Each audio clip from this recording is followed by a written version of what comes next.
Ja nagu välk selgest päevast, nii tuleb ka küberrünnak, eks selge päeva jooksul. Nii tore näbad, et neil on siin väga selged dominatsioon kollektiivsed, rabivad kenagi lõrnasuvaistadele, aga ju siis huvi on selline tänapäeval. Mina olen Vjatšlav, aga lühidalt võib kutsuda Slavaks, sõbrad kolleegid teevad, ma loodan teiega saan ka tuttavaks. Ning paar disclaimerit enne kui läheb peale. Kõik asjad, millest ma täna räägin, või need use case'id, millest ma täna räägin, on by design väga lihtsustatud, sest väga keerulised protsessid algavad väga pisikestest ja väga lihtsatest asjadest.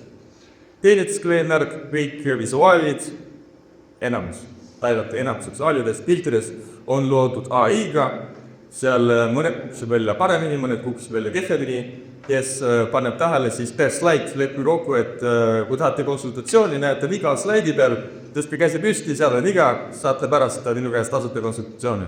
Aga ainult üks kord per slaid, rohkem ei luba, muidu on liiga rasvaseks.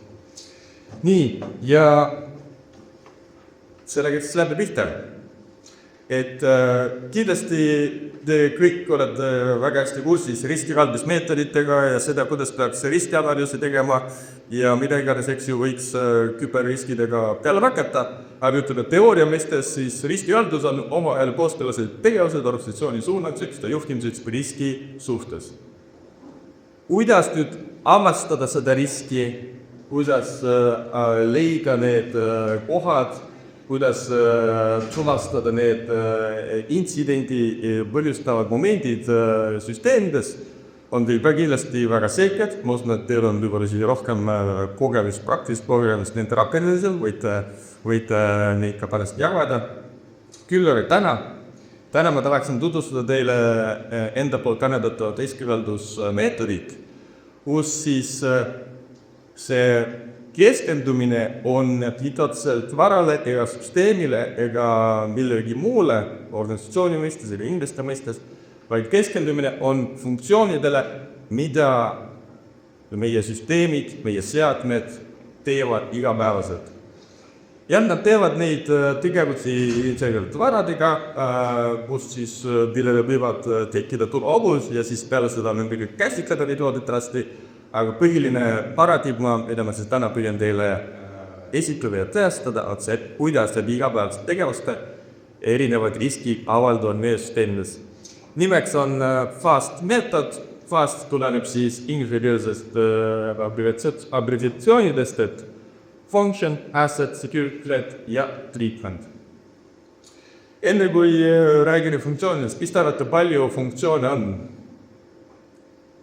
1, 2, 3, pakkuge midagi. 6. Kurat, sa teadsid vastust, aga 6 funktsiooni. 6 funktsiooni on tegelikult kõigest. Nendeks on jäädvustama, to capture, salvestama, to store, töötama, to manipulate, edastama, to transmit, välja võtma, to retrieve ja kooma, to display. Ehk siis, kui me hakkame läbi arutama mingisugust seadet, süsteemi või siis isegi midagi laiemist, eks ju, siis need on need 6 funktsiooni, mida üks infotehnoloogiline ollitis teeb. Olenemata sellest, kas see on kalkulaator, mida te kasutate üliharva tänapäeval, või siis telefon, mida te kasutate väga tihti, siis need on need 6 funktsiooni. Olgu tegu sellesama videokaameraga, mis saadestab praegust esitlust, või siis infosüsteemiga meie ümber, kas teil kütteventilatsioon või mõni muu infosüsteem, siis need on funktsiooni, millest see infosüsteem koostab tegelikult. Ja nüüd, palun närge, võib ju tahata, väga närge, siis nüüd tulevad need ülilihtsustatud case'id, kuidas funktsioonid avalduvad igapäevaelus. Oletame, et teie või mõni teie töötajatest, kolleegidest läheb kuhugi avalik kohta tööd tegema. See võib olla ohvik, see võib olla ka konverents, kus te praegu osalete, eks ju. Tuleb, teeb arvuti lahti ja hakkab tegema tööd, avab meilid, tegeleb mingisuguste andmetega. Nii taga, talle paha ema vaatab, kui keegi tema taga teha pilti sellest, mida siis parasjagu ekraanil nähakse. Ta võib kas või lihtsalt näba, see taga istub inimene võib lihtsalt näba, mis ekraanil toimub. Täna hommikul ärgates ja LinkedIni avades siis nägin postitust enda kaaskolleegilt küberturbe vallas, kes tegi pilti konverentsil esinejast. Kui ta pärast pilti vaatas, siis tal oli näha tema eesistuja ekraani. Ta sai pildi pealt näha, mida see inimene tegi, kuigi ta pahaemamatult tegi üldse Filki konverentsi esinejast. Ja siis need olukorrad tekivad tegelikult kogemata meie ümber iga päev. Ja olles riskihaldurid ettevõttes, siis väga lihtne asi, pange kõikidele ettevõtte töötajate arvutitele, seadmetele ekraanikaitsekile. Te suudate maandada kohe nagu silmapilkselt väga palju pahaemamatuid olukordi, mis meid eskaleeruda väga pahade andmelektonisha. Väga triviaalne, aga kui laiendada kogu organisatsioonile, mõju on lihtne ja silmapilkne. Järgmist to capture. Meile kõigile, aga juba siin tänasel üritusel käis pingi, mitmetel korraldajatel on tuleskänni põekood, osale võistluses, osale millest veel registreerida huvi ja nii edasi. See on väga praktiline, paraku aga niipea kui me lähme skännima, siis meil avaneb võimalus ka sattuda pahalaste ohvlik section. Ja näiteks praegusel use case'il on need legitiimsed laadijad, mis tihtipeale ongi varastatud QR-koodi playlistega, et tule skäti, alusta laadimissessiooni ning maksa selle eest vaid kopikas ja elu on nii. Inimene pahaihavatud läheb, skändib, võib-olla ta isegi maksab, võib-olla ta tundub, et see leht, mida ta näeb, on kõik legit, eks ju, kõik töötab. Selle hetkeni, kui need laadimine ei jätta pihta, sest ta maksis kuhugi must auku ja see raha läks minema. Nüüd siin tehnoloogilist lammendust hetkel veel kergelt ei ole, aga lihtne asi, et koolitab inimesi selles vaatemõttest, et iga kord, kui te teate kedagi telefoniga skännima, hiljem andu teid suunatakse mingisugusele lingile, tehke lihtsalt füüsiline kontroll. Väga lolli, aga nagu korraks vaadake, et kui selle kleebis all on näiteks teine kleebis, siis on väga suur oht, et see pealine kleebis ei ole õige. Teine variant on muidugi see, et kui te peate selle sisse skäinima, siis tutvuge selle lehega põhjalikult, enne kui te hakkate mingisuguseid isiklikke andmeid, pangaandmeid sisestama. Sest ükskord, kui te tabelid sisestatud, siis nad on juba seal, et ei saa neil enam tagasi. Kolmas näide. Sarnaselt, et kui te olete avalikus kohas, kas te siin samas, minu arust katla wifi oli ka paroolita, eks ju. Kui te peate tööalaselt kasutama arvutit või mobiilset sealt turvamata paroolita wifi võrgus, siis kohe teie andmed on peal kuulatavad, nad on avatud paljudele turvalõkkustele ning seeläbi igasugune asi, mida te nii tööalaselt kui ka personaalselt teete, on potentsiaalselt ohustatud. Väga lihtne reegel. Niipea kui keegi peab väljaspool ettevõtte kontoripinda midagi tegema, me kehtestame kõigile VPN-i kogustuse, ligi võib-olla andmetel üldse ei saa, või siis lähemalt tehke lihtsalt reegel, et välisühenduste kood VPN, turvakaal, andmed on teeritud, palju turvalisem, palju lihtsam olla. Lahendate silmapilkselt mitmed mured ära. Nii. Läheme nüüd tööstusesse. Tööstuses on tihtipeale nii, et kliendid saadavad mingisuguseid andmeid, mingisuguseid pilte, mingisuguseid plaane, et kuulem, et see on see detail, mida on vaja siis töödelda või palju piikida või siis luua isu. Siis võib paraku selguda, et kuule, e-maili teel seda ei saa edastada, liiga suur mannus on, mis siis tehakse. Siis pannakse see üldiselt kuhugi kolmandasse pilve üles, saadetakse link ja selle liini teel teie ettevõtte töötaja võtab ja laab selle alla. Võib-olla see on päris asi, mis lubati, aga võib-olla seal ka ei ole, ei tea seda. Lihtne asi, niipea kui on vaja edastada suuremahulisi faile, ettevõtte, kes partnerite või klientide maal leppigu kokku, et teil on selles kas OneDrive, Google Drive või mingisugune litsenseeritud pilvelahendus, mida teie usaldate, mida partner usaldab ja lõppkokku, et see on see kanal, mille kaudu tema edastab teile suuremahulisi faile selleks, et te saaksite sellist teenust ja ka töötust edasi teha. Väga lihtne. Kõik on nii püsisid. Kas näitan on liiga lihtsad või lihtsalt kõht on juba tühi ja tahate väga rutta, et teeme rutta ära ja on lõubune? Liiga lihtsalt. Liiga lihtsalt, väga hea, aga need pididki olema liiga lihtsad. Sest lihtsatest asjadest kujunevad pikad ja lomisevad protsessid ja lomisevatest pikkades protsessides tekivad suured verküsus. Niisiis, sarnaselt, kui te peate midagi salvestama, eks ju, enne kui te salvestate, kui inimesel inseneerida võib-olla puuduks ja teadib pädevusid, siis võiks olla mingisugune automaatne tappa, mingisugune antiviirus, kes valideerib üle, kas fail on, ütleme, põhiõhtustele või põhiturvakaalutlustele turvaline või mitte. Ehk siis me saaksime seda maandada juba eos, enne kui ka midagi valbõim. No ja viimases, ma tean, et tööstuses kipub olema nii, et kui midagi paigaldatakse, et ju kuhugi tootmisettevõttesse mingisugune masi või mingisugune lisatäiedus, siis sellele tootja ütleb, et mitte keegi ei tohi seda parandada ega uuendada ja mina togin sellega tegeleda, eks ju. Ja siis nad paluvad, aga palun tulle vabage see või see port, tehke mulle remote connection ja nii edasi, eks ju. Ja siis me teeme, sest me oleme sunnitud seda tegema, sest inimese kohale kutsumine füüsilises meetodid, siis on väga kulukas. Ja teeme sul remote connectioni ja siis meil unustada võib-olla, et meil on see ühendus püsti, et meil on need pordid püstid. Lihtne reegel, nii peab vaja kedagi juurde lasta, siis me lepime kokku, et keegi teine võiks näiteks ikkagi jälgida aeg-ajalt vähemalt, et mida see teine sealt kaugelt teeb. Ja kas, kui ta on oma töö lõpetanud, siis me veendume, et see ühendus on baas, see ühendus on suletud ja kõik on meie kontrolli, et ei tekid selliseid tahtseid otsi. Ja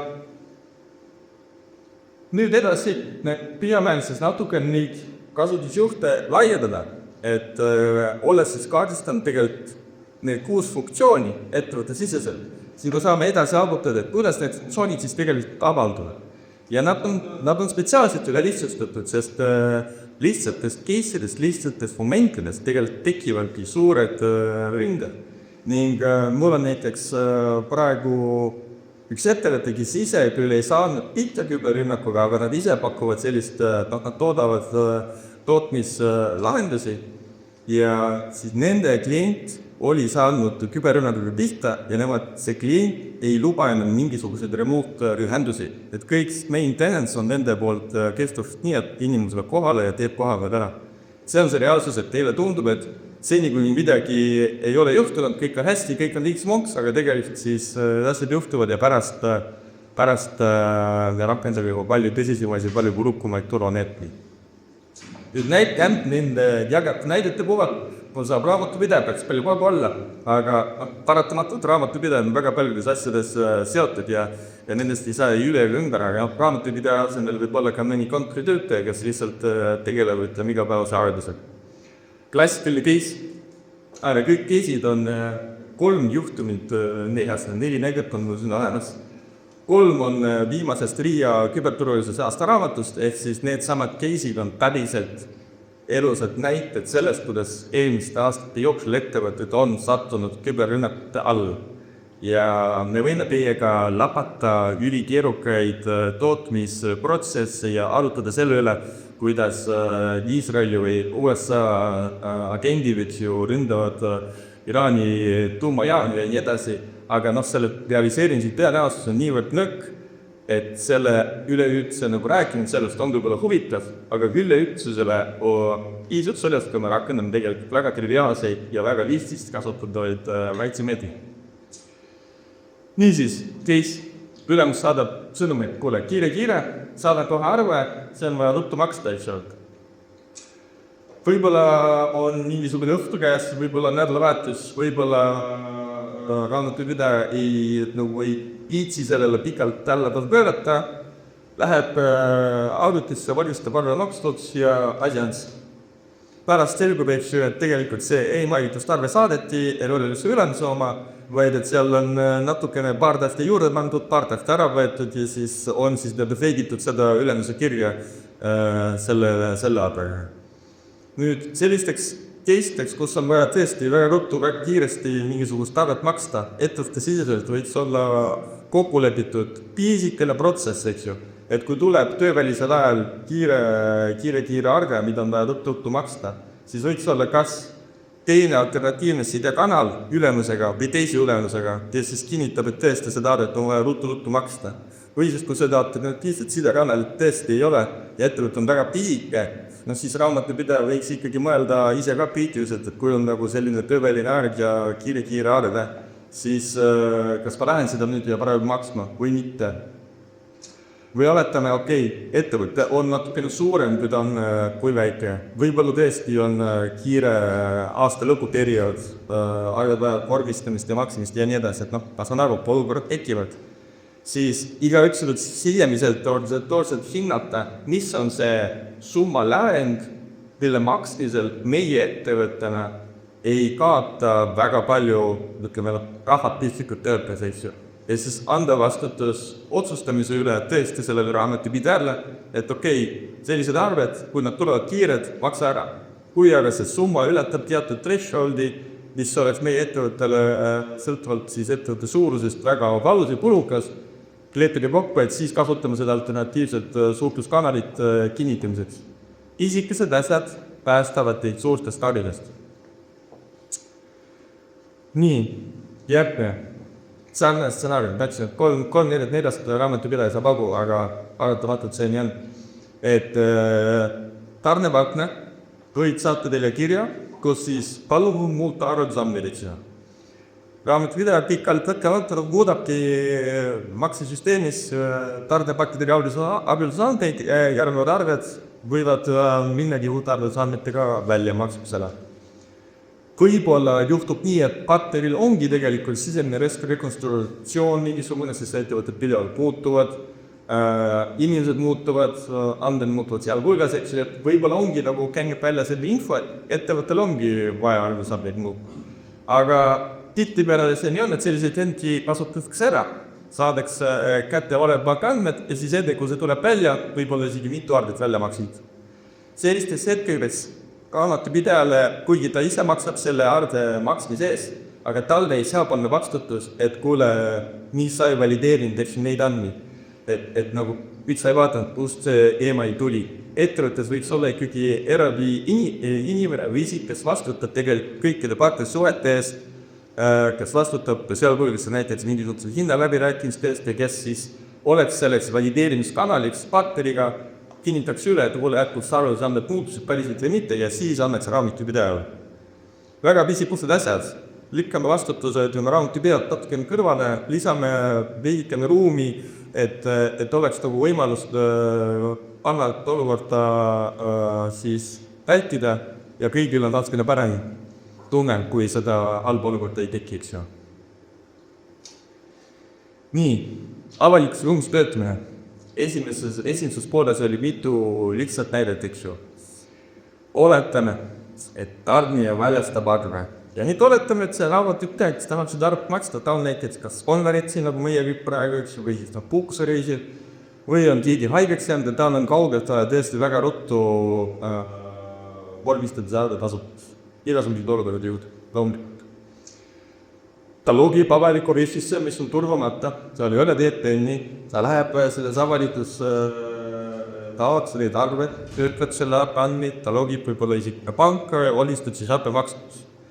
Kõik need samad case'id, millest ma alguses esimeses pooles rääkisin, on siin kokku peilutud ühtse väga lihtsasse protsessi, aga kuna kaitsemekanismi ei ole olnud, siis nad kõik võivad realiseerida väga kurvast, et keegi võiks seal hulles klient selle raamatupidaja nurga tagant vaadata, neid andmeid peab.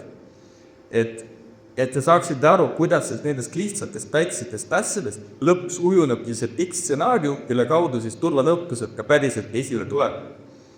Kui meil oleks kokkulepped, esiteks, kas raamatupidaja üldse peab kaugelt tööd teha, teiseks, kui ta on pabertöötaja, siis tal võiks olla VPN ohustuslikuna peale pandud, kolmandaks, kui ta töötab avalikus ruumis, kaitsekiled ka, eks ju, ja kui ta logib kuhugi panka või töötab ettevõttes tundlikke andmeid, siis ta võiks ikkagi ise olla nii palju teadliku enda ümber toimuvast, et valida selline koht, kus ei ole päris otseselt inimeste massi sees.